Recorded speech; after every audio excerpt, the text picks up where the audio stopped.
The wind carried sand like 1,000 tiny blades across Captain Minjun Park's face as he stepped off the transport plane. The tarmac shimmered in the heat, distorting the distant mountain range into something liquid and unreal. He had been deployed 3 times before, but never to a place like this, never to a theater where 9 nations had pooled their finest soldiers for an operation so classified that even the mission parameters remained vague until boots hit ground. He adjusted his rifle strap and scanned the temporary base sprawling before him. Korean flags hung beside British, French, Nigerian, Kenyan, American. It was a strange constellation of allegiances, all tethered to the same volatile star. Somewhere in the chaos of dust and diesel fumes, he was supposed to meet his new unit. Captain Park. The voice came from behind him, low and steady. He turned. She stood there in full combat gear, her face partially obscured by tactical goggles pushed up onto her helmet. Lieutenant Amara Okofor. Nigerian Armed Forces, according to the patch on her shoulder. She was tall, nearly his height, with a bearing that suggested she had earned every inch of the rank insignia on her chest. "Lieutenant," he said, extending his hand. She took it. Her grip was firm, professional. "Welcome to Hell's waiting room. I'll be your liaison for the duration. We're running joint ops with mixed squads, rotating leadership based on terrain specialty." Minjun nodded. He had read the briefing, but reading and seeing were different languages. "What's the current situation?" "Tense. 3 villages under insurgent control, civilian hostages confirmed in at least 2 locations. Intelligence is patchy. We move out at 0400 tomorrow for reconnaissance." She gestured toward a cluster of temporary structures. "Your quarters are this way. I suggest you get whatever rest you can." He followed her through the maze of tents and prefab buildings, noting the way she moved, alert but not jumpy, aware without being paranoid. She had been here longer than he had, long enough to understand the rhythms of this particular nightmare. That night, Minjun lay awake on a cot that smelled of old canvas and other men's sweat, listening to the distant rumble of artillery. Somewhere beyond the perimeter, people were dying. Tomorrow, he might be one of them. The days that followed blurred into a brutal routine. Pre-dawn briefings. Long patrols through villages where children watched with ancient eyes. Firefights that erupted from nowhere and ended just as suddenly, leaving only silence and the metallic taste of adrenaline. Minjun led his squad with precision, but it was during the joint operations that he found himself increasingly aware of Amara's presence. She was exceptional. In the field, she anticipated threats before they materialized, communicated orders with economy and clarity, and never hesitated when action was required. He watched her pull a wounded French corporal from a collapsed building under active fire, her movements fluid and certain. He saw her negotiate with village elders in broken Arabic supplemented by hand gestures, securing safe passage for civilians when bullets would have been easier. Their professional respect evolved imperceptibly. It happened in increments so small that neither could identify the exact moment things changed. A glance held a second too long after a successful mission. The way his chest tightened when she appeared in the operations tent. The careful distance she maintained from him that felt more like magnetic repulsion than indifference, the kind that suggested opposing forces too powerful to ignore. 6 weeks into deployment, their squads were pinned down in a dried riverbed by machine gun fire from an elevated position. The sun was setting, turning the desert into a furnace of orange and gold. Minjun was calculating angles and ammunition when Amara appeared beside him, pressed against the same boulder. "Northwest approach," she said, not looking at him. 20 meters. Blind spot. "I see it. We'd need covering fire." "Sustained. At least 2 minutes. I can do 3. He turned his head, found her profile sharp against the dying light. "That's not your job. I'll coordinate. With respect, Captain, you don't have the firepower. My squad has the M60. She finally met his eyes. "I can give you 3 minutes. Make them count." He wanted to argue, but she was right. Strategy overrode ego. 3 minutes. "Go on my mark." What happened next was a textbook maneuver executed with near telepathic synchronization. Amara's team opened up with suppressing fire, while Minjun led a flanking team through the blind spot. They neutralized the gun nest with minimal casualties. When they regrouped, she was checking her rifle, face streaked with dust and sweat. "Good work," he said. "Likewise." She looked up, and something passed between them in that glance, an acknowledgement of something neither could name. That night, he found himself outside the communications tent where she was filing her after-action report. He told himself he needed to coordinate tomorrow's patrol routes. He was lying. She emerged, paused when she saw him. "Captain." "Lieutenant." "I wanted to." He trailed off, uncertain. "The operation today. Your call saved lives. It's what we do." Her voice was neutral, but her eyes weren't. In the harsh light from the tent, he could see exhaustion and something else, something carefully contained. Amara. He used her first name without permission, a breach of protocol he couldn't retract. She didn't correct him. Instead, she stepped closer, voice dropping to barely a whisper. "Don't." "Don't what?" "Whatever you're about to say. Don't." Her jaw was tight. "This is dangerous enough without." "Without what?" She closed her eyes briefly, and when she opened them again, he saw the truth she was trying to hide. "Without complications neither of us can afford." He understood then. She felt it too. The gravity pulling them toward something forbidden, something that could destroy everything they had built in their respective careers. In this place, under these circumstances, desire was a luxury transformed into a weapon that could be used against them. "I know," he said quietly. "Good." She stepped back. "Keep it that way, Captain." She walked away, and he let her go, even as something in his chest felt like it was tearing. The weeks ground on. The heat was relentless, the violence sporadic but brutal. Minjun watched 3 men in his unit die in separate incidents. One from a roadside bomb. One from a sniper. One from an infection that turned septic before they could get him to proper medical care. He wrote letters to families he would never meet, trying to find words that would make sense of waste. Amara lost soldiers too.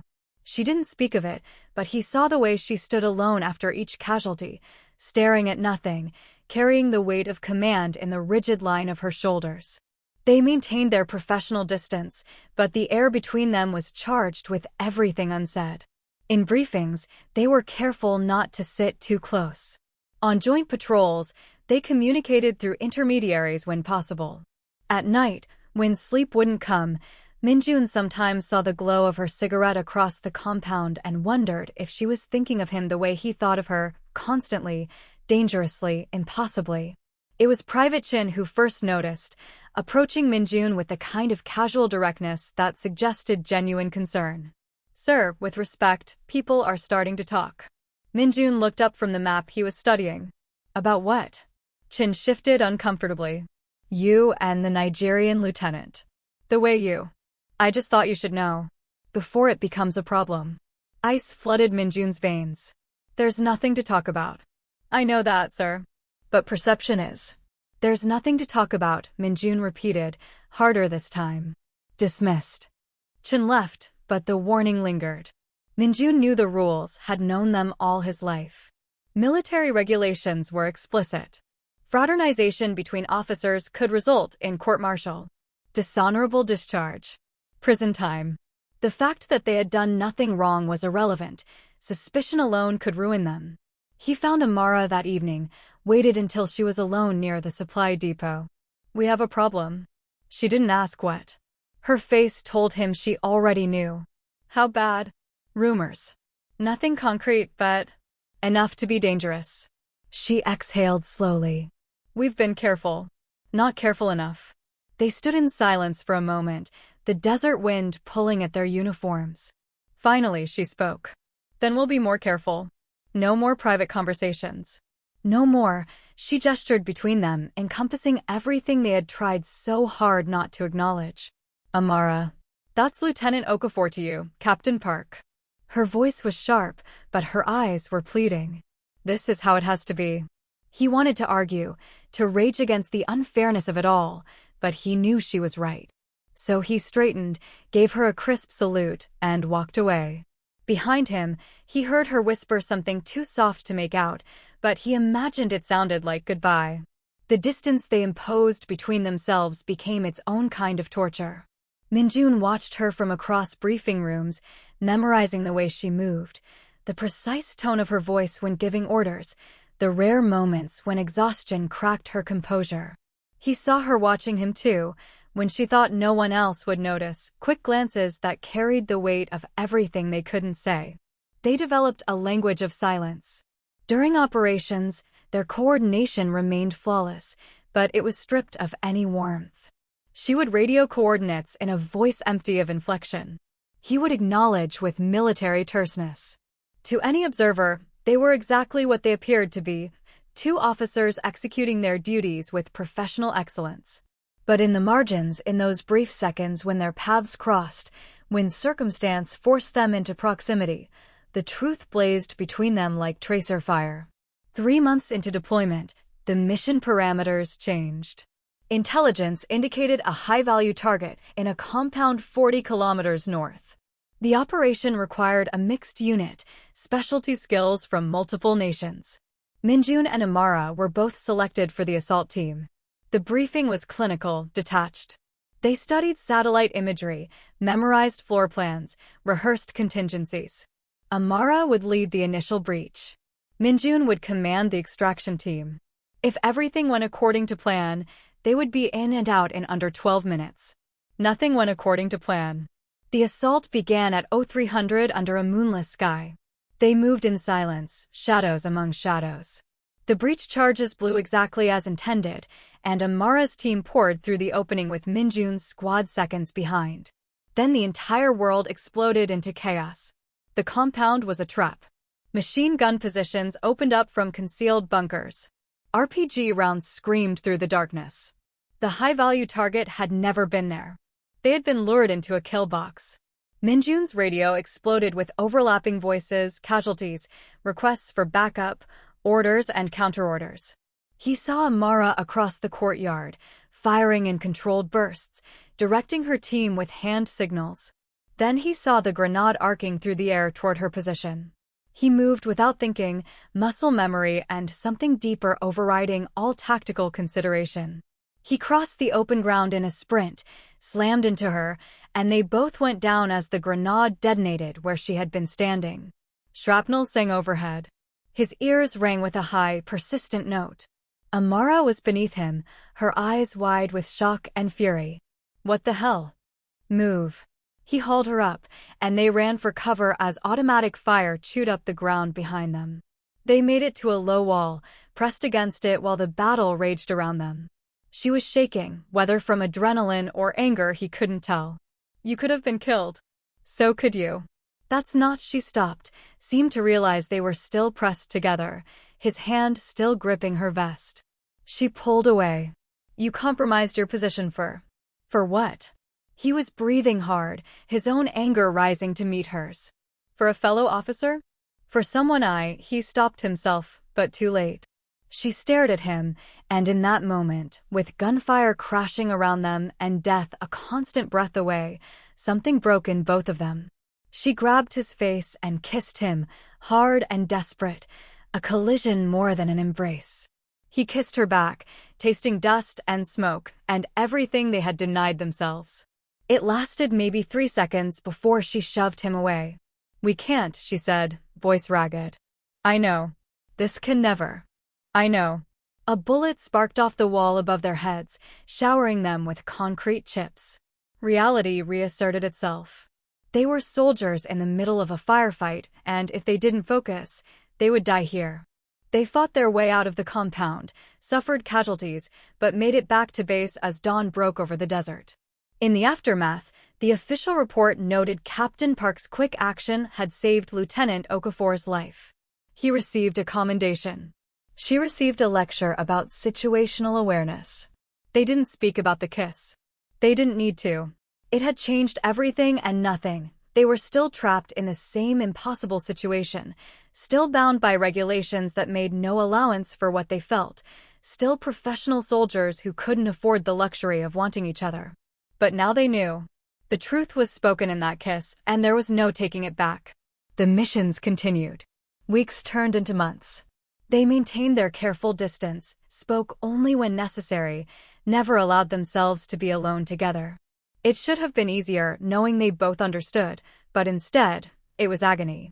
Minjun found himself lying awake at night, thinking about the pressure of her mouth against his, the way she had looked at him in that moment before she pulled away, terrified and exhilarated and utterly certain.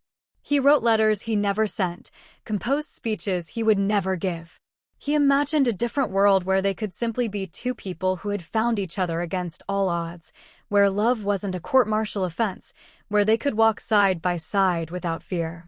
Amara, for her part, threw herself into her duties with even more intensity than before. She volunteered for the most dangerous patrols, pushed herself and her team to the brink, as if through excellence she could burn away everything she felt. Minjun watched her destroying herself slowly and could do nothing but bear witness. 6 months into deployment, the mission that would break everything arrived in a routine briefing packet. High-priority extraction. 3 aid workers taken hostage by insurgents. Intelligence suggested they were being held in a village near the border, set to be moved within 48 hours. The window was narrow. The risk was extreme. The mission was designated Operation Safelight. Amara's team was selected for the primary extraction. Minjun's squad would provide overwatch and quick reaction force. It was a solid plan, built on sound tactics and good intelligence. Good intelligence, as it turned out, was wrong. They moved out under the cover of darkness, a convoy of vehicles running dark through hostile territory.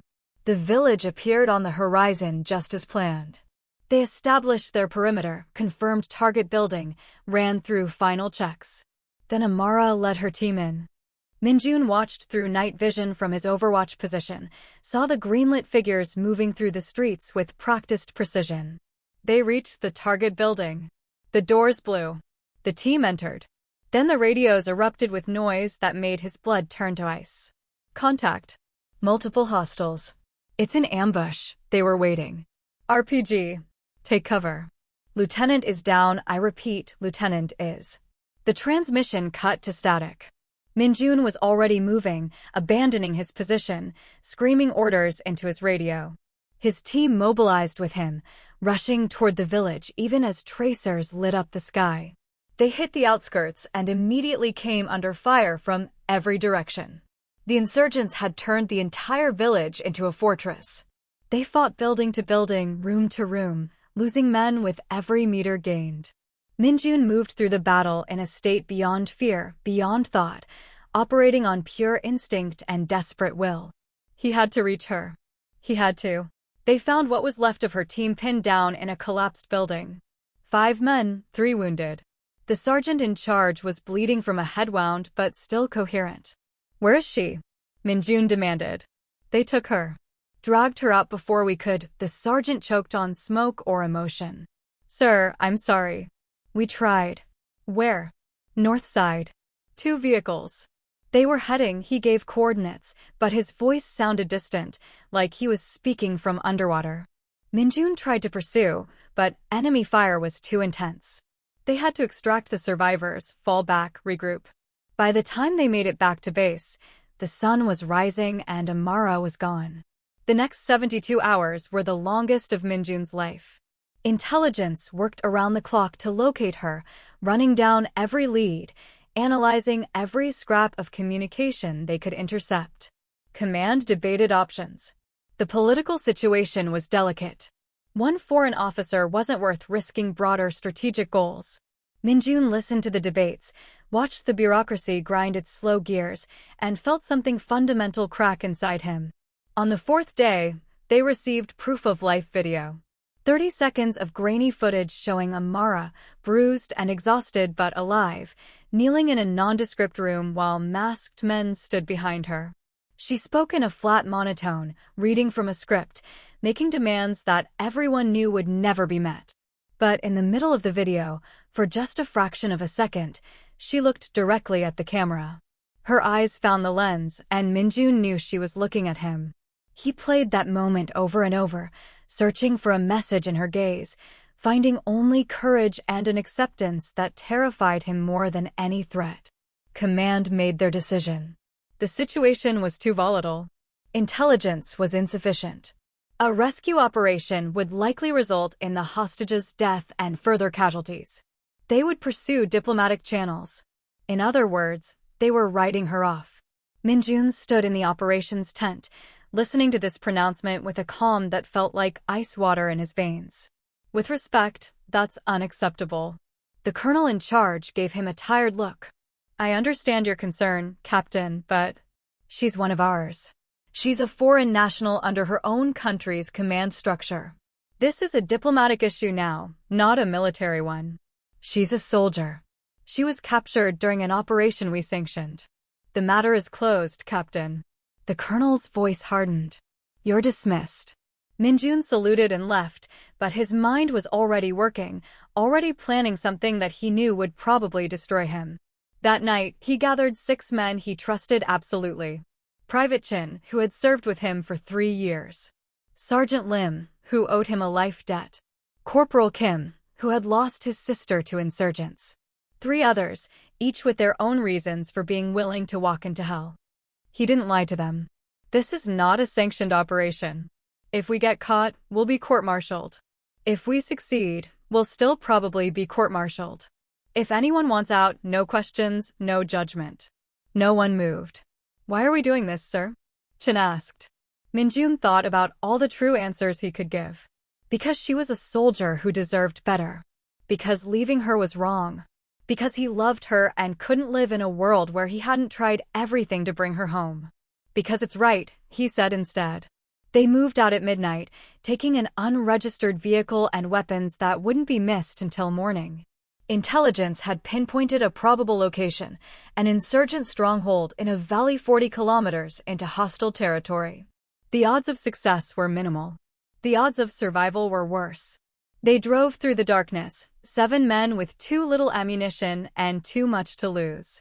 No one spoke. There was nothing left to say.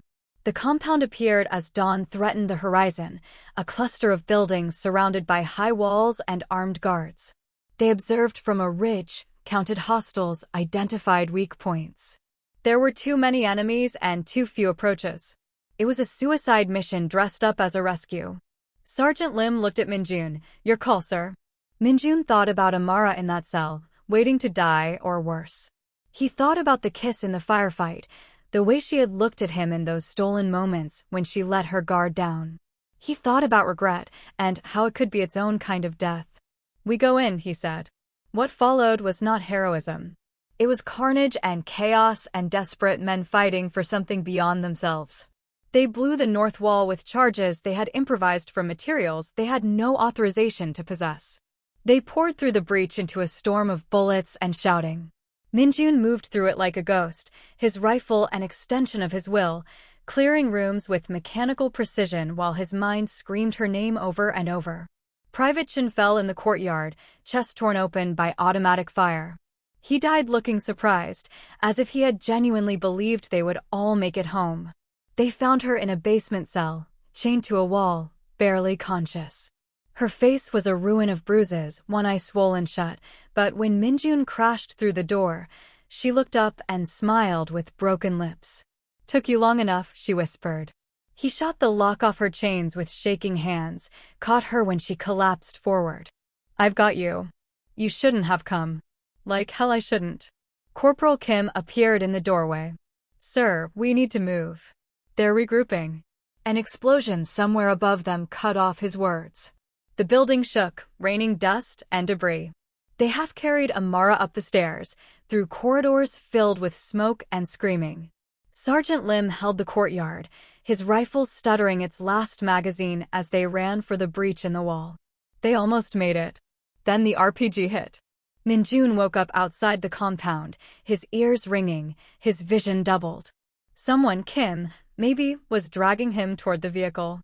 He twisted around, saw Amara being loaded in the back, saw Sergeant Lim unmoving in the dirt. We have to, he tried to stand, but his left leg wouldn't support his weight. He's gone, sir. Kim's voice was ragged with grief and adrenaline. We have to leave. Now. They drove hellbent back toward base, knowing that what awaited them there might be worse than what they had left behind. Of the 7 men who had ventured out, Only 4 returned. Private Chin dead in the courtyard. Sergeant Lim dead at the breach. Corporal Park no relation, missing, presumed dead. Minjun didn't remember much of the next few hours. There was the medical tent, doctors shouting, hands pulling at his uniform. There was a debriefing room where a colonel with dead eyes asked him questions he answered in monosyllables.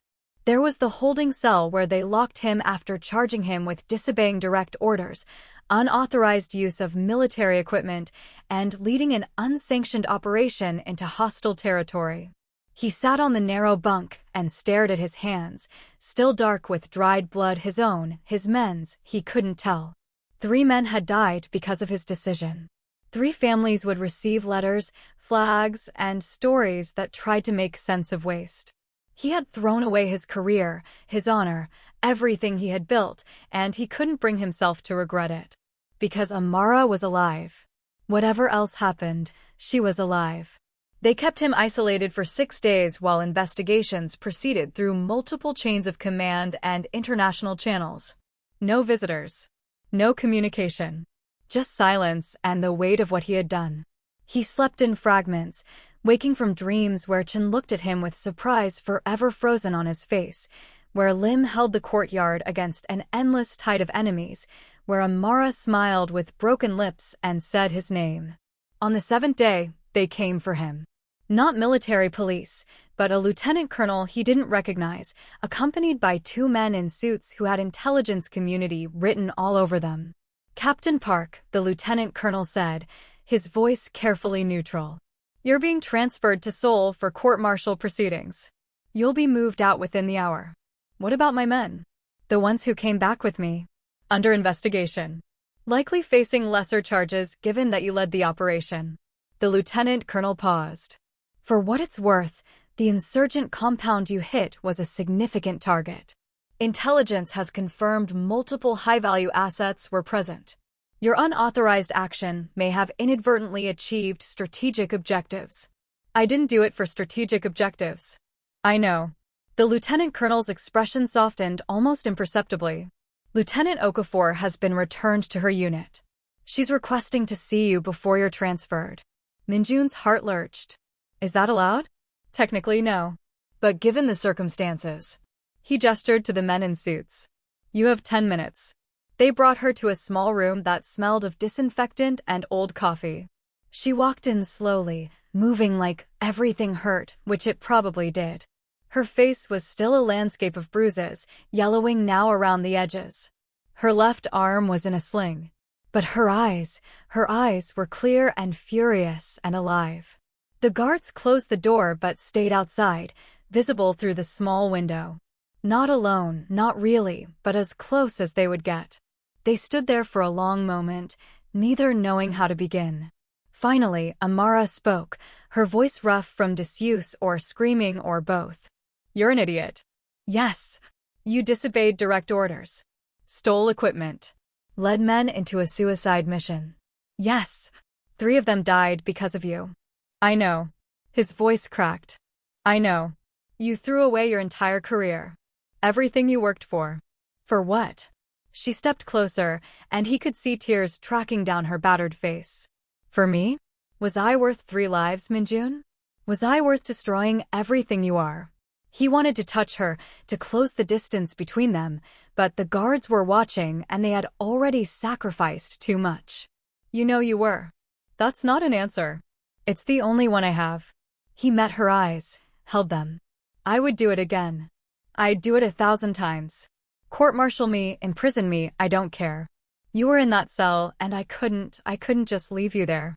She shook her head, anger and grief, and something like wonder warring in her expression. Do you understand what you've done? To yourself? To those families? I understand that men made their choices, just like I made mine.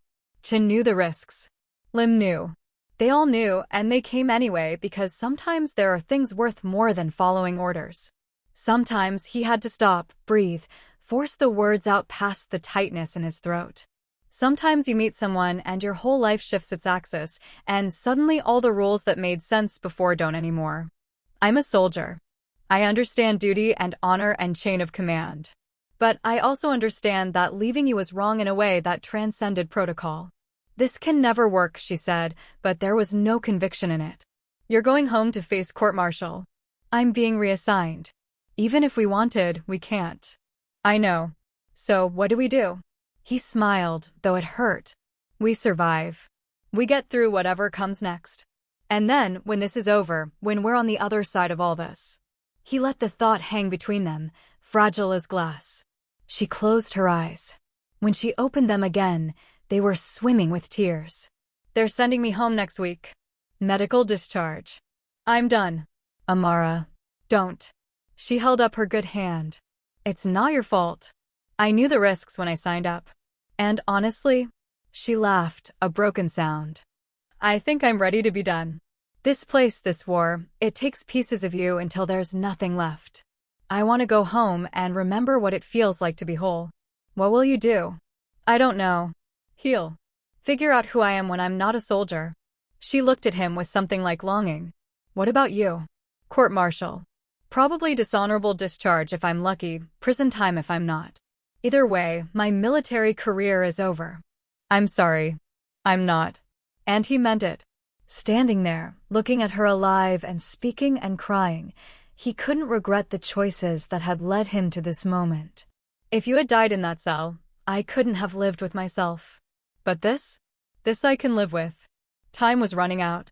The guards were shifting by the door, checking watches. Amara took a breath, seemed to come to a decision.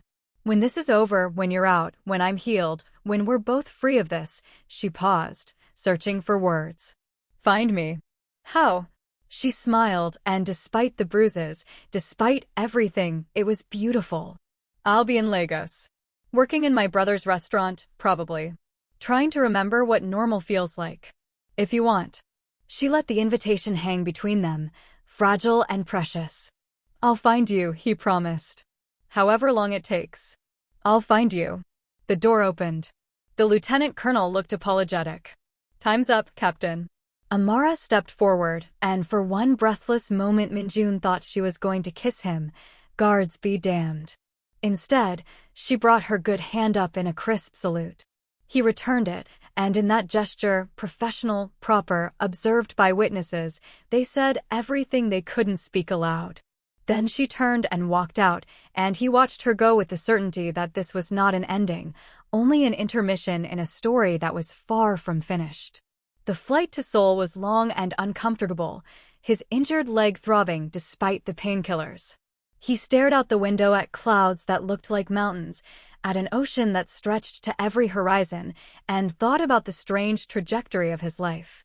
2 years ago, he had been a rising star in the Republic of Korea Army, marked for command positions, building a career he could be proud of. Now he was a disgrace, flying home to face military justice for the crime of caring too much. He couldn't bring himself to regret it. The court-martial took 3 months of procedural maneuvering, testimony, and legal arguments that turned his actions into abstractions debated by men who had never held a dying soldier in their arms. His attorney, a captain who seemed genuinely conflicted about defending him, built a case around temporary insanity induced by combat stress. Minjun refused to cooperate with that defense. I wasn't insane, he told the court. I knew exactly what I was doing. 3 aid workers were already dead. Lieutenant Okofor would have been the 4th if we had waited for diplomatic channels. My men volunteered. We succeeded in the rescue and inflicted significant damage on enemy assets. That doesn't excuse the breach of protocol, but it provides context. The prosecutor hammered him on the chain of command, the risk to broader operations, the message his insubordination sent to other soldiers. Minjun absorbed it all with the same stoic calm he had brought to combat. What was the point of defending himself? He had known the cost when he made his choice. The verdict came on a gray Seoul morning with rain streaking the windows. Guilty on all charges. Dishonorable discharge. No prison time, but his military career was officially over, his pension revoked, his honor stripped away. The judge read the sentence in a voice devoid of inflection, and Minjun stood at attention, accepting the judgment without flinching. Afterward, in the hallway outside the courtroom, his father was waiting. They had spoken only once since Minjun's return to Korea, a brief, terrible conversation where his father had expressed disappointment so profound it felt like a physical blow. "Appa," Minjun said quietly. His father looked older than Minjun remembered, gray threading through his hair, new lines carved deep around his eyes. He had been a soldier too, served with distinction, expected his son to do the same. Now his son was a disgrace. "You threw it all away," his father said, not as an accusation, but as simple statement of fact. "Everything we worked for. Everything you were meant to be." "I know. Was it worth it?" Minjun thought about Amara in that cell, chained and broken, but still defiant. He thought about the way she had smiled when he crashed through the door. He thought about the men who had died, Chen's surprise, Lim's determination, and the weight of those deaths that he would carry forever. "Yes," he said. His father studied him for a long moment, then nodded slowly. "Then I suppose there's nothing more to say. You'll have to live with your choices." "I will." His father turned to leave, then paused. "For what it's worth, I'm told the woman you saved was exceptional. That she was worth saving." He glanced back. "I hope you find whatever it is you're looking for." It wasn't forgiveness, not quite. But it was acknowledgement, and that was something. The months that followed were strange and empty. Minjun moved through civilian life like a ghost, taking a job at a security firm that asked few questions, living in a small apartment that smelled of old paint and other people's lives. His days were routine, predictable, safe. He hated every minute of it. At night, he dreamed of the desert, of gunfire and sand and the weight of Amara in his arms as he carried her from that cell. He woke in the dark, reaching for a rifle that wasn't there, listening for threats that existed only in memory. He went to therapy because the nightmares were getting worse. The therapist, a woman in her 50s with kind eyes, diagnosed PTSD and prescribed medication he didn't take and coping strategies that felt like platitudes. But slowly, incrementally, the sharp edges began to dull. The nightmares came less frequently. The hypervigilance eased to something manageable. He visited the families of the men who had died. Chen's parents received him with tea and grief, thanking him for bringing their son home, even though both of them knew that wasn't really true. Lim's widow shook his hand and told him that her husband had admired him, that he would have followed Minjun anywhere. Minjun left her house and sat in his car for an hour, crying in a way he hadn't allowed himself to cry since coming home. 6 months after the court-martial, he received a message through an encrypted app he had set up before deployment. The sender was anonymous, but he knew who it was before he opened it. "I'm home. I'm healing. Are you?" He stared at those 3 sentences for a long time, his heart doing complicated things in his chest. Then he typed a response. "Getting there. Can I call you?" "Not yet. I need more time. But I think about you. Every day." He saved that message, read it when the loneliness got too heavy, when the weight of what he had done and lost threatened to drown him. She was out there, healing in her own time, and that knowledge was enough to keep him moving forward. They messaged sporadically over the next year. Brief exchanges, nothing substantial, just enough to maintain the thread connecting them. She told him about working in her brother's restaurant, about the way her hands shook when someone dropped a tray too loudly, about the slow process of remembering who she was outside of uniform. He told her about therapy, about the civilian job that felt like playing dress-up, about the strange experience of being anonymous after years of living inside rank and structure. Neither of them said what they were both thinking, that the distance between them was measured in more than miles, that the things they had seen and done in that desert had changed them in ways that might never fully heal, that finding each other might be the most terrifying thing either of them had ever contemplated. 15 months after Seoul, Minjun made a decision. He quit his job, bought a plane ticket, and sent Amara a message. "I'm coming to Lagos. If you don't want to see me, tell me now and I'll cancel. But I can't keep living in this limbo. I need to know if there's an US or if we're just 2 people haunted by the same ghost." Her response came 3 hours later. Just an address and a time. The flight to Lagos was interminable. Minjun sat in economy, his knee pressed against the seat in front of him, trying not to think about all the ways this could go wrong. What if she had changed her mind? What if what they had shared in the desert couldn't survive the mundane reality of peacetime? What if he was chasing a fantasy built on adrenaline and proximity to death? He almost turned back at the airport. Stood there with his small bag, staring at the exit, paralyzed by a fear more acute than anything he had felt in combat. Then he thought about Amara saying, "Find me," about the way she had looked at him in that cell, and he forced himself to move. Legos hit him like a wave, heat and noise and color and chaos. After the ordered quiet of Seoul, it was overwhelming. He took a taxi through streets clogged with traffic, past markets spilling onto sidewalks, past churches and mosques and shops selling everything imaginable. The driver chattered in accented English about football and politics and the weather, and Minjun nodded without hearing, his mind entirely focused on the address in his phone. The restaurant was in a neighborhood that looked working class, but well kept, buildings painted in bright colors, laundry strung between windows. Minjun paid the driver, stood on the sidewalk, and tried to remember how to breathe. A sign above the door read Okofor's Kitchen in hand-painted letters. Through the window, he could see people eating, laughing, a normal slice of life so far removed from the violence they had shared that it seemed to belong to a different universe. He pushed open the door. The smell of spices and cooking meat washed over him. A few people glanced his way. A Korean man was probably unusual here, but most kept eating, involved in their own conversations and concerns. And then he saw her. She was behind the counter, taking an order from an elderly woman, her head bent to hear over the ambient noise. She had gained back the weight she'd lost in captivity, her face full and healthy. Her hair was longer, twisted into intricate braids. She wore jeans and a t-shirt with the restaurant's logo. She looked beautiful and whole and absolutely terrifying. As if she felt his gaze, she looked up. Their eyes met across the crowded room, and the world seemed to narrow to just the two of them. She froze, the pen in her hand hovering over her notepad. He raised one hand in a small wave, feeling absurd and vulnerable and more hopeful than he had any right to be. She said something to the elderly woman, handed off her notepad to someone else, and walked toward him. Each step felt like an eternity. When she stopped in front of him, they stood there in silence, two people who had shared everything and nothing, who had survived hell and hadn't spoken in over a year. "You came," she said finally. "You told me to find you. I wasn't sure you would. I wasn't sure I should." He gestured vaguely. "This is your life now. Normal. Safe. I didn't know if I belonged in it."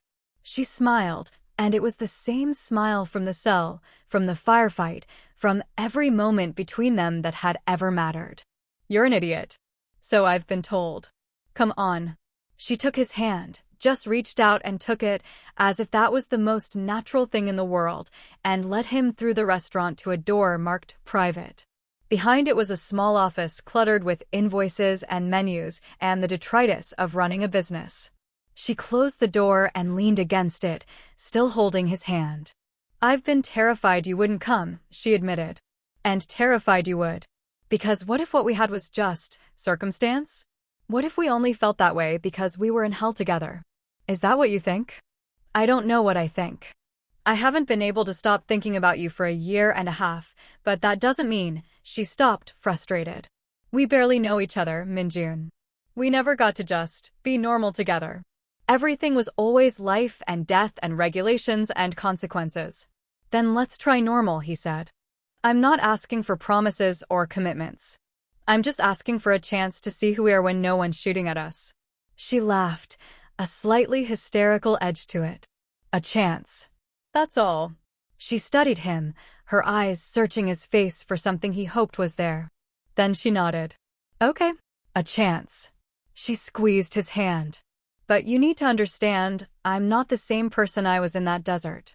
The things that happened to me in that cell. I have nightmares. Panic attacks sometimes. I'm in therapy and I'm better, but I'm not." She took a breath. "I'm not whole yet. Maybe I never will be." "Neither am I," he said quietly.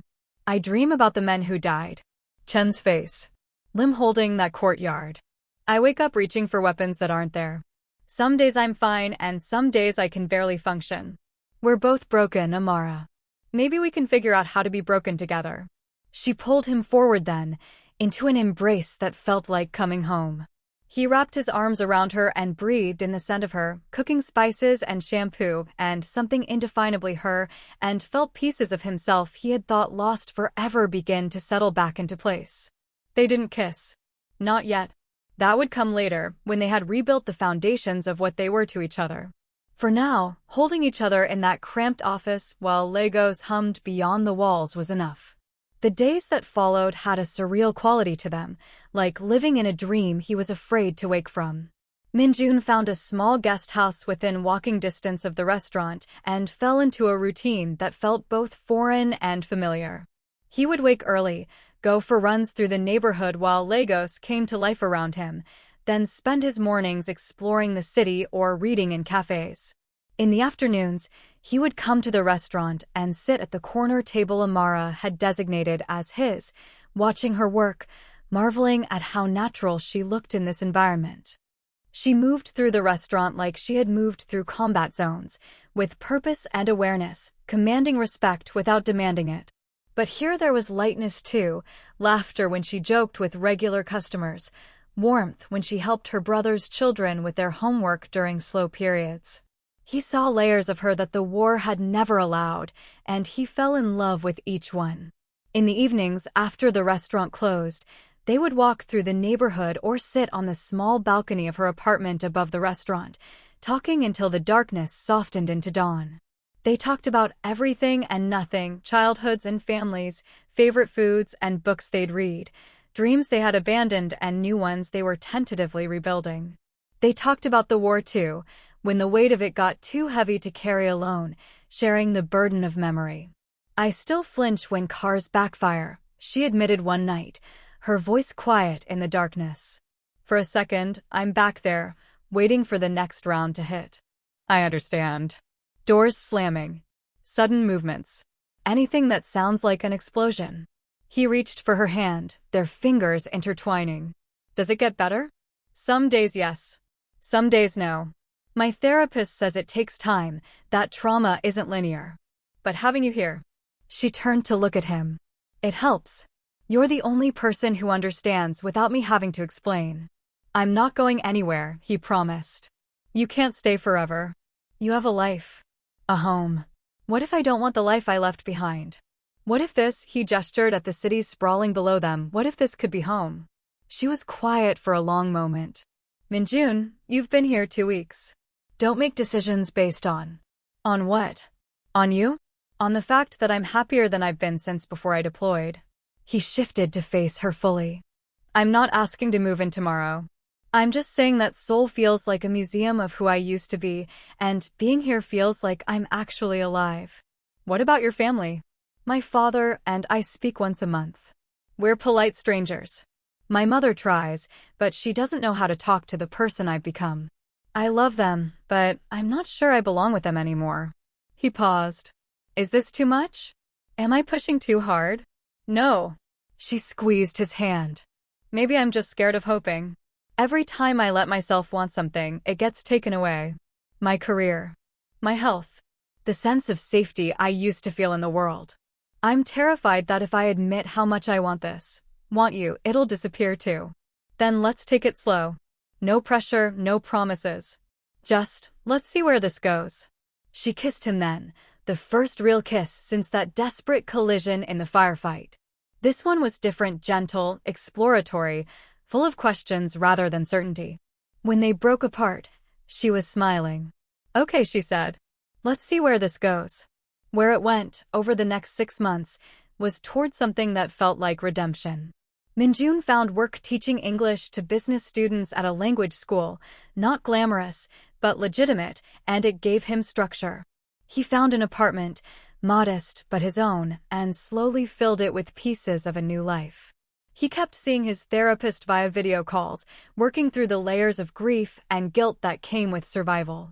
And he fell deeper in love with Amara with each passing day. They learned each other in the quiet ways that matter.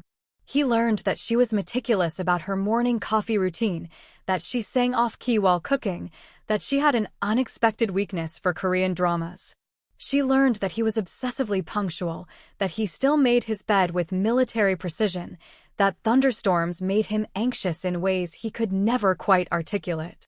They learned each other's damage too. The first time she had a panic attack in front of him, triggered by nothing he could identify, just some combination of stress and memory. He held her through it, matching his breathing to hers, grounding her with touch and whispered reassurances until she came back to herself.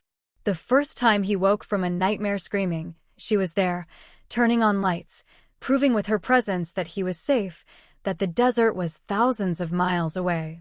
"We're quite a pair," she said wryly after that first nightmare, both of them sitting on his bed at 3 in the morning, drinking tea because neither could sleep. "Matching trauma," he agreed. "We should get t-shirts." She laughed, and the sound pushed back the shadows a little. "I'm glad you're here." Even with all of this, she gestured at the general mess of their shared brokenness. "I'm glad." "So am I." 8 months after he arrived in Lagos, Minjun met Amara's family at a celebration for her brother's birthday. It was a sprawling affair, dozens of relatives, more food than seemed physically possible, music and dancing and laughter that filled every corner of the house. Minjun was terrified. "They're going to hate me," he said as they approached the house. "I'm the reason you were in that desert. The reason you got captured. You're also the reason I'm alive," she countered. "And besides, they don't hate you. They're just protective and curious. We've never brought anyone to family events before." She grinned. "Did I forget to mention my ex is going to be here? And possibly my childhood best friend who's been in love with me since we were 12? And definitely my uncle who thinks I should marry a nice Nigerian man and give him grandnieces and nephews. Amara." "I'm kidding. Mostly." She took his hand. "Look, they're going to scrutinize you. My mother especially. But they're good people and they want me to be happy. Just be yourself. That's enough." It was simultaneously the best and most exhausting evening of Minjun's life.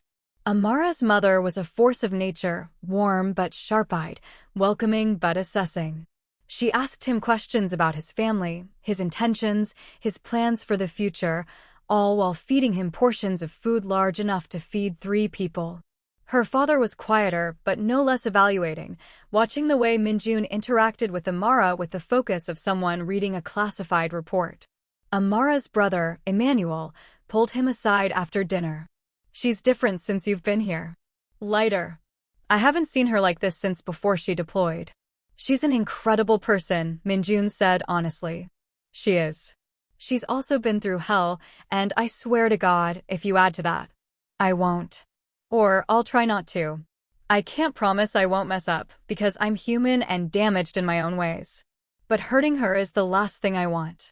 Emmanuel studied him, then nodded. "Good. Because I know where you live and I'm very good with knives." "He's a sous chef," Amara said, appearing at Minjun's elbow. "The knife thing is less threatening when you know he mostly uses them on vegetables." "Still threatening," Emmanuel said cheerfully. By the end of the night, Minjun had been interrogated by 3 aunts, challenged to a dance-off by a cousin who was approximately 12 years old, and received a lecture from the uncle about the importance of respecting traditional values. Amara rescued him finally, pulling him out onto the front porch where the noise was muted to a bearable level. "So," she asked. "Verdict? Your family is terrifying and wonderful." "That's accurate." She leaned against him. "They liked you, by the way. My mother told me you have kind eyes and my father said you seemed steady."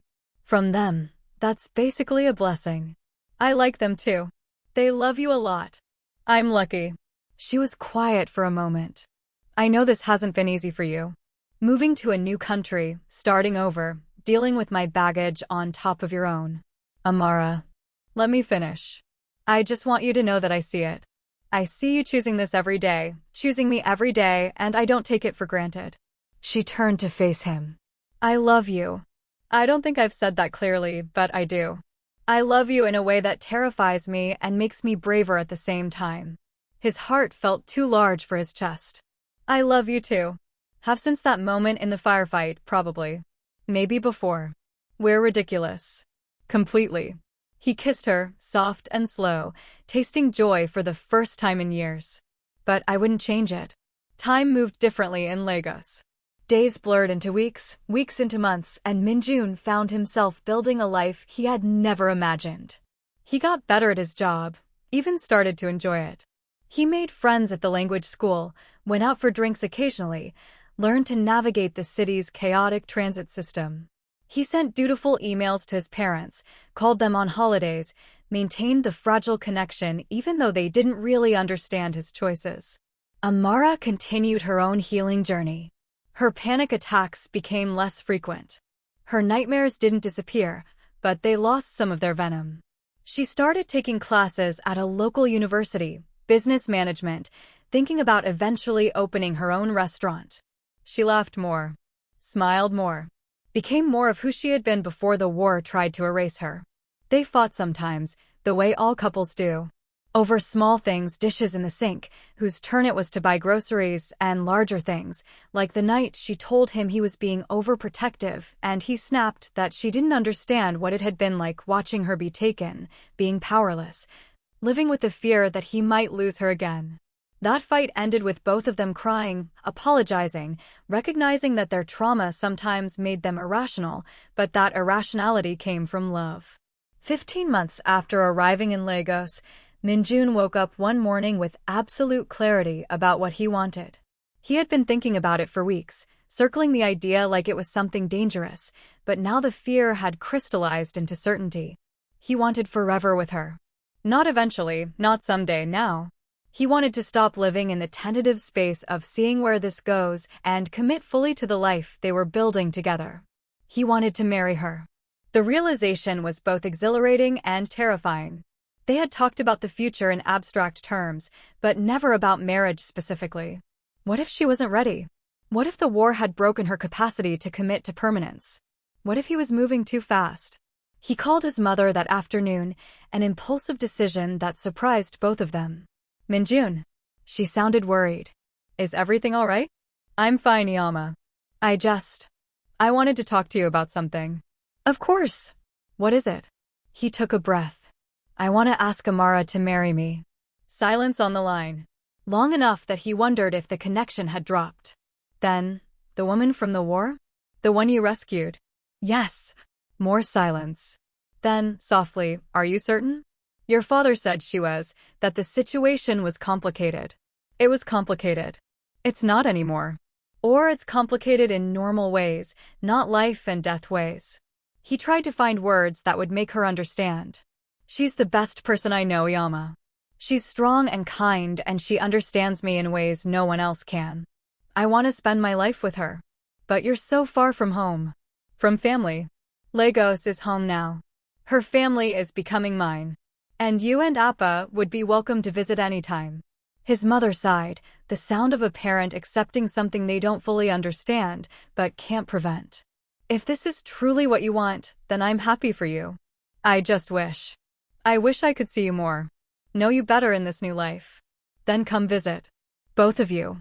Come meet her properly. See what I've built here. Perhaps we will. Another pause. Minjun? Does she make you happy? Yes. More than I knew I could be. Then that's enough. That has to be enough. He got his father's blessing through his mother later that week, tentative, conditional on actually meeting Amara, but a blessing nonetheless. Then came the harder part, figuring out how to propose. He talked to Emmanuel, who immediately started planning an elaborate scheme involving the restaurant, fairy lights, and apparently a flash mob. Minjun vetoed that quickly. He talked to Amara's mother, who gave him her blessing and also a stern lecture about treating her daughter well. He talked to his therapist, who helped him work through his anxiety about potential rejection. In the end, he decided on something simple. Something that honored who they were and how they had found each other. He planned a trip. Not to the desert, neither of them had any desire to return there, but to Kenya, where the landscapes reminded him of photos Amara had shown him from her childhood visits. Wide savannas under vast skies, a place that felt suspended between earth and heaven. A place that could hold both their histories without being weighed down by them. A vacation? Amara looked surprised when he suggested it. We've never taken a real vacation. Exactly. We've been in Lagos for over a year. You've been working constantly. I've been working. We deserve a break. Just you and me, somewhere beautiful. Kenya. She was smiling. I haven't been since I was a teenager. My grandmother used to take us to visit family there. So you'll come? Of course. She kissed him. When? Next month? I've been saving. We can afford a week, maybe more. What he didn't tell her was that he had been planning this for weeks. That he had booked a lodge near a conservancy, arranged special permissions, bought a ring that he kept hidden in the back of his sock drawer. That he was vibrating with nervous energy and hope in equal measure. The trip itself was everything he had hoped. They flew into Nairobi, spent a day exploring the city, then drove out to the Masai Mara. The landscape unfolded in shades of gold and green, dotted with acacia trees and wildlife. They stayed in a small eco-lodge that felt like luxury and wilderness combined, with a view that stretched to the horizon. Amara was transformed. She came alive in the open space, her face turning skyward, her entire body seeming to expand with joy. I forgot how beautiful this is. How free it feels. They spent their days on game drives, watching elephants and lions and zebras moving through their ancient rhythms. They spent their evenings on their private deck, drinking wine and watching sunsets that painted the sky in impossible colors. They made love without urgency, mapping each other's scars, physical and otherwise, with tender attention. On their fifth night, Minjun woke before dawn with his heart pounding. Today. He was going to ask her today. They had arranged a sunrise hot air balloon ride, something Amara had mentioned wanting to do since she was a child. The balloon company picked them up in the darkness, drove them out to the launch site where several other couples stood waiting. The balloon inflated against the pre-dawn sky, a massive colorful shape that seemed impossible. They climbed into the basket with 6 other people, and then they were rising, the ground falling away, the savannah spreading below them in the growing light. Amara gripped his hand, her face incandescent with wonder. Minjun, she breathed. Look at this. He looked at her instead, memorizing this moment, her joy, her beauty, the way the sunrise turned her skin golden. The balloon drifted on air currents, silent except for occasional bursts from the burner above. Below them, a herd of wildebeest moved like a river of life. In the distance, Kilimanjaro rose against the horizon. When they landed an hour later, the balloon company had set up a champagne breakfast on the plane, white tablecloths and fine china in the middle of wilderness, civilization, and nature in temporary détente. The other couples spread out, giving each other space while still being part of the shared experience. Minjun waited until they had finished eating, until Amara was relaxed and happy and unsuspecting. Then he stood, pulled her to her feet, and led her a few steps away from the table. Minjun? What are you? He knelt on the African plain, under a sky so blue it hurt, and pulled the ring from his pocket. Amara's hands flew to her mouth, her eyes going wide. I had a whole speech planned, he said, his voice shaking slightly. About how you saved me just as much as I saved you. About how loving you has made me braver and better and more myself than I ever was before. About how when I think about the future, every version of it has you in it. He paused, gathering courage. But what it comes down to is this: I love you. I want to build a life with you. I want to fight through the hard days and celebrate the good ones. I want to grow old watching sunrises with you. Amara Okofor, will you marry me? She was crying, tears streaming down her face as she nodded. Yes. God, yes. He slid the ring onto her finger, a simple band with a small diamond, nothing ostentatious, but it caught the light like it held its own small sun. Then he stood and she was in his arms, kissing him while the other couples applauded and the wilderness witnessed their promise. I can't believe you did this, she said against his mouth. Here. Like this. Too much. Perfect. She pulled back to look at him, her face radiant despite the tears. You're perfect. This is perfect. I can't believe I get to keep you. You're stuck with me now. Good. They stayed in Kenya for another week, but everything after the proposal had a dreamlike quality. They were engaged. They were going to get married. The future, which had seemed so uncertain for so long, suddenly had shape and direction. They talked about logistics as they traveled, where they would marry, when, What kind of ceremony? Amara wanted something small and meaningful, just close family and friends. Minjun agreed, having no desire for pageantry. They decided to do 2 ceremonies, one in Lagos for her family, one in Seoul for his, but Kenya would always be the place where they truly made their promises. On their last day in Kenya, they returned to the conservancy where he had proposed. They asked the lodge staff to help them with something unconventional, a private ceremony, just the 2 of them, under the same endless sky where he had knelt with a ring.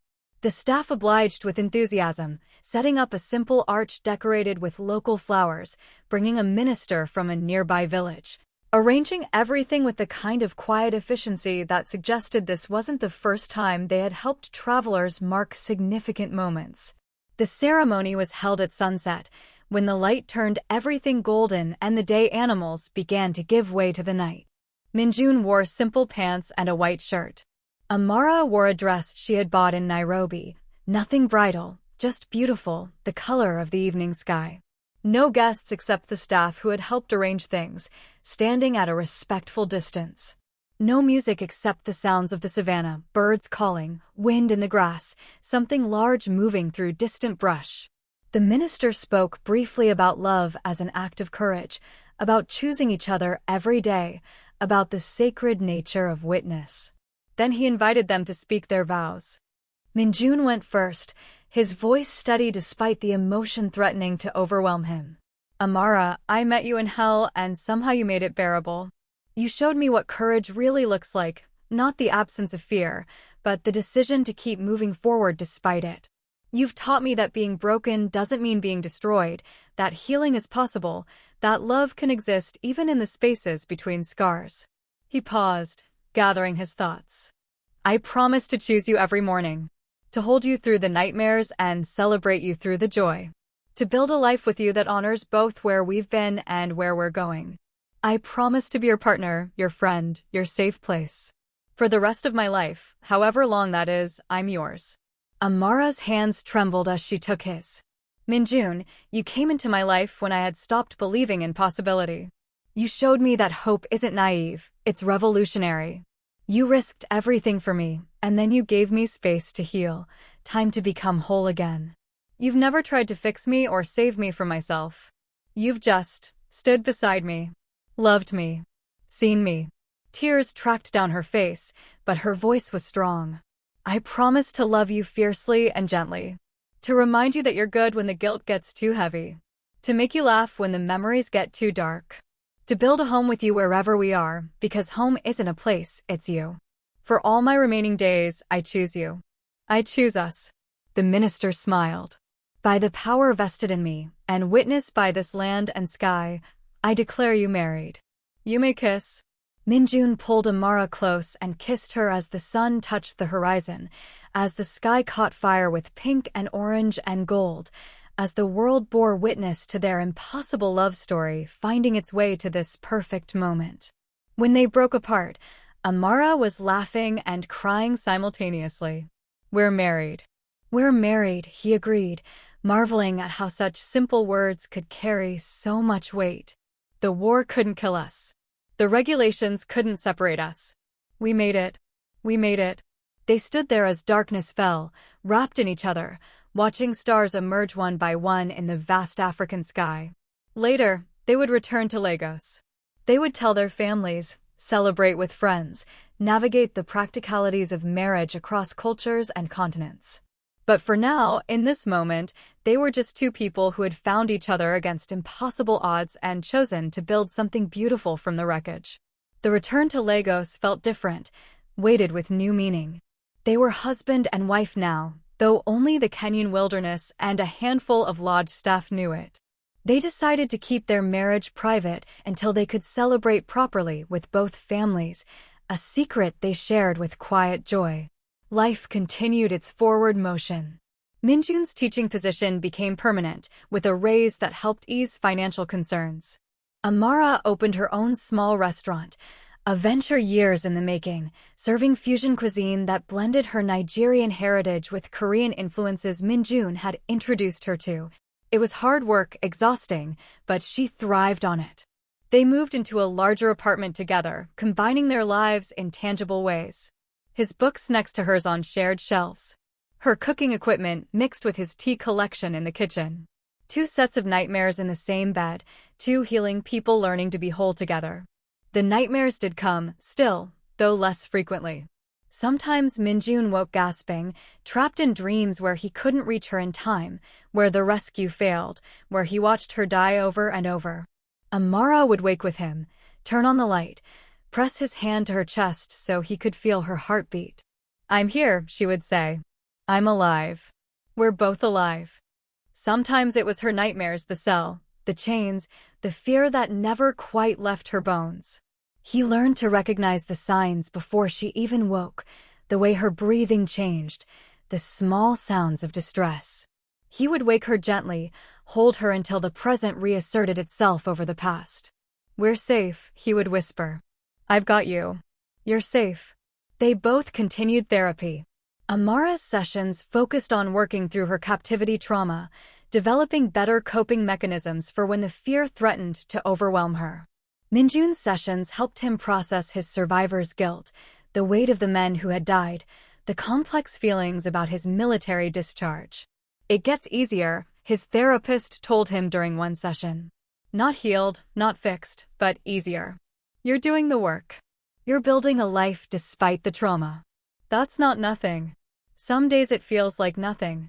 That's the depression talking, not the truth. You've built a life in a new country. You're married to someone you love. You have meaningful work. Those are accomplishments, Minjun. Don't diminish them." He tried to hold on to that perspective on the hard days, when the weight of everything threatened to crush him. Amara did the same, and they learned to be gentle with each other and themselves, to recognize that healing wasn't linear, that bad days didn't erase progress. 8 months after their Kenyan wedding, they held the formal celebration in Lagos. Amara's family helped plan everything, a ceremony that blended traditions, Nigerian and Korean elements woven together into something uniquely theirs. Minjun's parents flew in, and he watched with held breath as his father met Amara for the first time. His father studied her for a long moment, then bowed, a gesture of respect that Minjun hadn't anticipated. "My son speaks very highly of you." "He speaks highly of you as well," Amara replied, returning the bow. "Thank you for coming. I know it's a long journey. You're worth the journey. Any woman who can make my son smile like he does, she's worth meeting." His mother was less formal, pulling Amara into a hug that surprised both younger people. "Thank you for making him happy. For giving him a reason to build a life." The celebration itself was joyful and chaotic in the best ways. Over 100 guests, music that shifted between genres, food from both cultures spread across tables. Emmanuel gave a speech that made everyone laugh and cry. Minjun's old roommate from military academy, who had flown in as a surprise, gave a toast about how Minjun had always been stubborn about doing the right thing, even when it cost him. Amara's mother pulled Minjun aside at one point during the reception. "You know, when she first told me about you, I was worried. A man from the war, someone who had seen her at her worst, I wasn't sure that was healthy." "I understand that concern," Minjun said carefully. "But then I saw how she changed after you arrived. How she laughed again. How she stopped carrying herself like she was waiting for the next blow to fall." His mother-in-law smiled. "You didn't save her, she saved herself. But you stood beside her while she did it. That's what she needed. What she deserved. She deserved someone better than me." No. The word was firm. She deserved someone who loved her enough to risk everything. Someone who saw her strength and didn't try to diminish it. Someone who understood her darkness because he carried his own. She squeezed his hand. "She deserved you, and you deserved her. Don't let the past convince you otherwise." He carried those words with him as the night progressed, as he danced with Amara under lights strung between trees, as their families mingled and found common ground despite language barriers and cultural differences.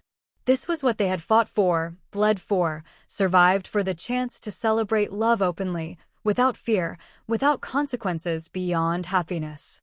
3 months later, they held a smaller ceremony in Seoul.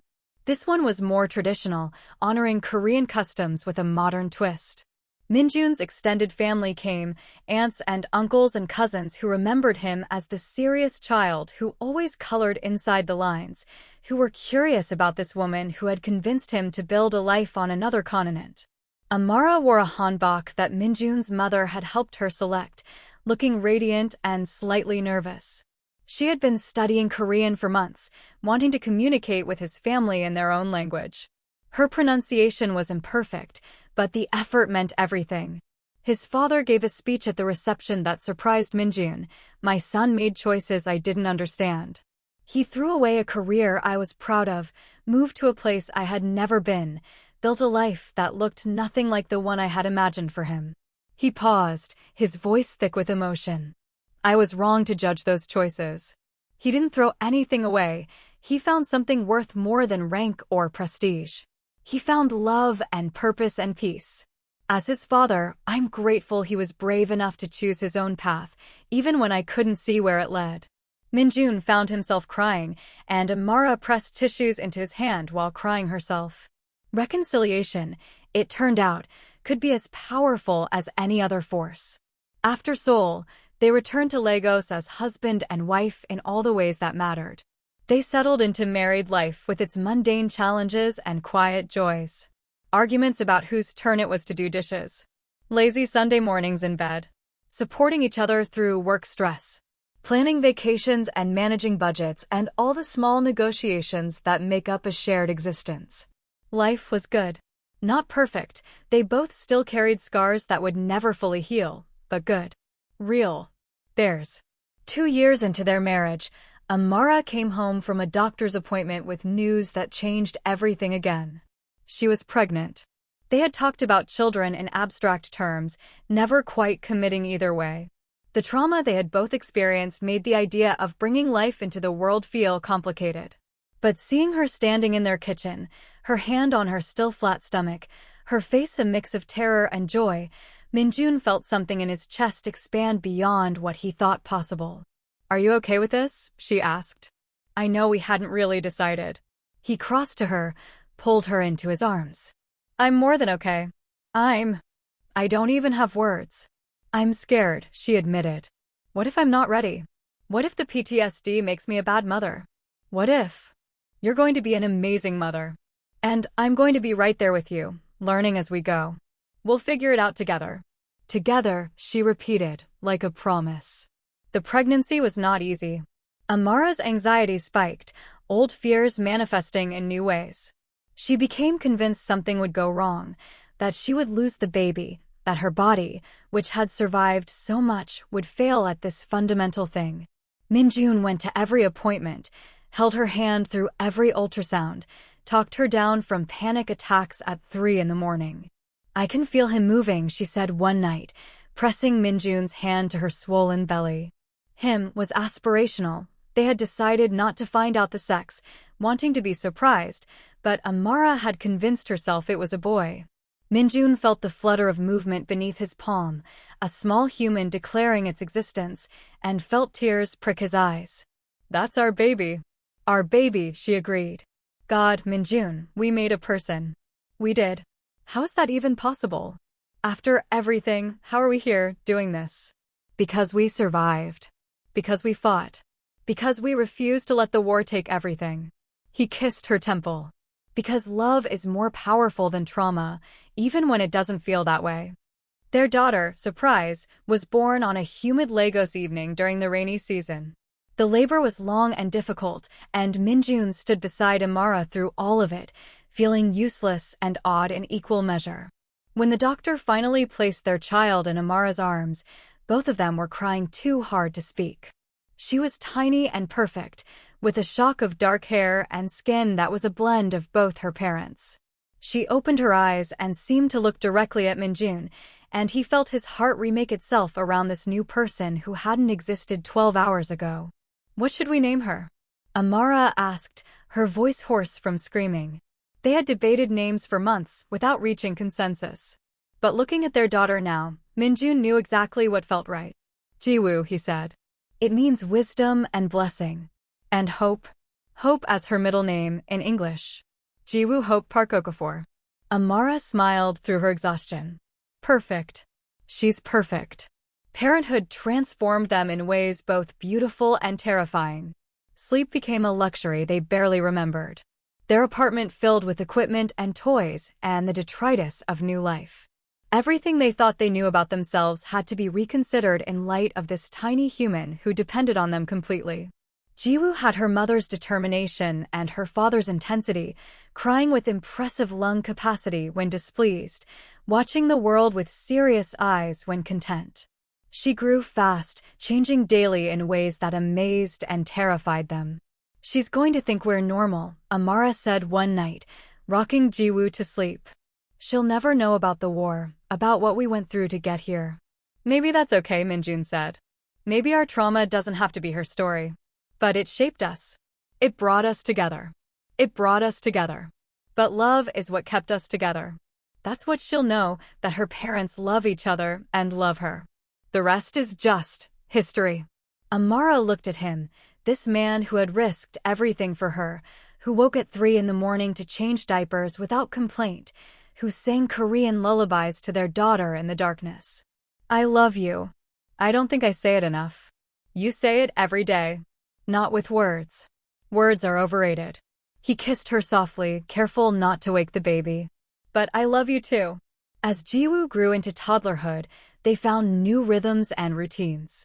Amara's restaurant continued to thrive, successful enough that she could afford to hire more staff and cut back her own hours. Minjun moved into administration at the language school, developing curriculum and managing teachers. They bought a small house in a neighborhood with good schools, planted a garden, adopted a dog that Jiwoo named Princess Warrior. Life, it turned out, could be beautifully ordinary. They went to parks and birthday parties. They struggled with potty training and picky eating. They celebrated holidays and weathered illnesses and slowly, incrementally, built something that felt like permanence. The nightmares never fully stopped, but they became less frequent, less intense. Sometimes weeks would pass without either of them waking in a cold sweat, trapped in memories of sand and blood and fear. When the bad nights came, they had learned how to help each other through them, developed a system of comfort that worked more often than not. They stayed in touch with the families of the men who had died during the rescue. Minjun sent money when he could, called on anniversaries, tried to be present in whatever way felt right. Chen's parents sent photos of their grandson, named Minjun in honor of the captain who had tried to bring their son home. Lim's widow remarried and had a daughter, and she wrote to Minjun about how she was learning to be happy again while still honoring her first husband's memory. "Do you regret it?" Amara asked one night after Jiwoo was asleep, after Minjun had been on a particularly difficult call with Lim's widow. "Leading that mission, knowing what it cost?" He thought about it honestly, didn't brush off the question with platitudes. "I regret that they died. I'll carry that weight forever. But do I regret trying to save you? No. I couldn't then and I can't now. Some things are worth the cost, even when the cost is unbearable." "That's heavy." "It is." He pulled her close. "But I'm learning to carry it.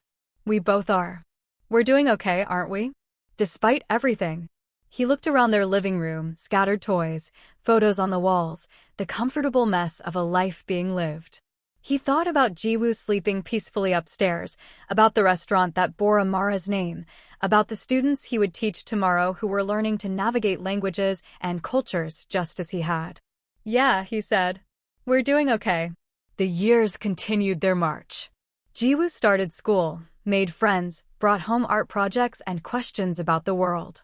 They had conversations about race and identity, about where people came from and what it meant to belong to multiple cultures. Jiwoo absorbed it all with the easy acceptance of childhood, proud of her Korean Nigerian heritage, comfortable in her hybrid identity in ways her parents were still learning to be. Minjun's relationship with his parents deepened as they became grandparents. His mother and father visited Lagos twice a year, spoke to Jiwoo via video call weekly, sent presents and letters. The distance that had defined their relationship for years slowly closed, replaced by acceptance and even celebration of the life he had built. Amara's family remained constants, Emmanuel teaching Jiwoo to cook, her mother telling stories about Nigeria's history, her father showing her how to fix things around the house. They were surrounded by love, imperfect but genuine. On their 5th wedding anniversary, counting from the Kenyan ceremony, which was what they considered their true marriage date, they returned to Kenya. Just the two of them, Jiwoo staying with Amara's parents, a week to reconnect with each other, and with the place where they had made their promises. They returned to the same conservancy, stayed in the same lodge, walked the same paths they had walked years before.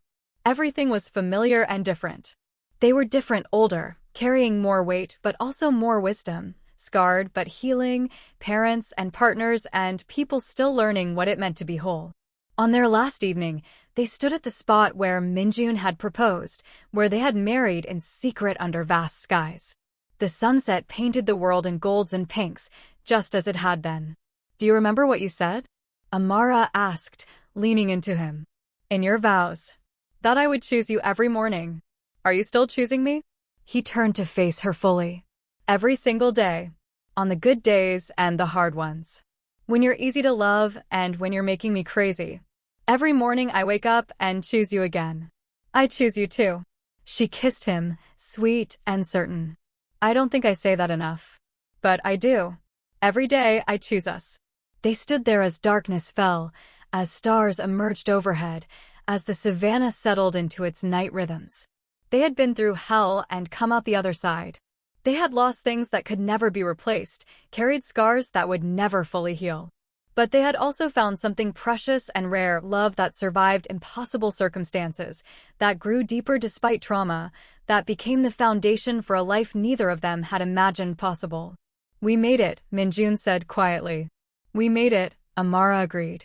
And standing there under African stars, holding the woman he loved while somewhere far away their daughter slept safely, Minjun felt something he had thought lost forever in that desert so many years ago. He felt peace. The future was uncertain, as all futures are. There would be challenges ahead, Jiwoo growing up, aging parents, the ongoing work of healing from trauma that never fully ends.